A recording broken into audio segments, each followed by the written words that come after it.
ஒரு நாள் நந்தி, முருகன், விநாயகர் மற்றும் சிவபெருமான் பார்வதி தேவியுடன் இணைந்து கைலாயத்தில் இருந்தனர். அப்போது சிவபெருமான் ஒரு சோதனை நடத்த விரும்பினார். சிவபெருமான் தனது இரு மகன்களாகிய விநாயகர், முருகன் இருவருக்கும் ஒரு போட்டி வைத்தார். போட்டியின் நிபந்தனை: உலகத்தை முழுவதும் ஒருமுறை சுற்றி வந்தவனுக்கு பரிசு.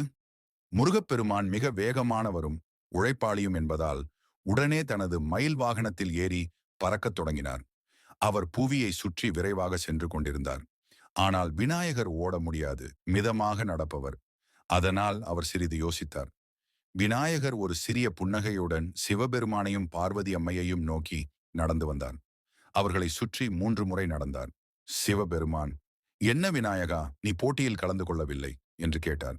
விநாயகர் தன் 2 கைகளையும் சேர்த்து வணங்கி, "என் உலகமே என் அப்பா அம்மாதான். அவர்களை சுற்றி வந்ததே உலகத்தை சுற்றி வந்தது போலே" என்றார்.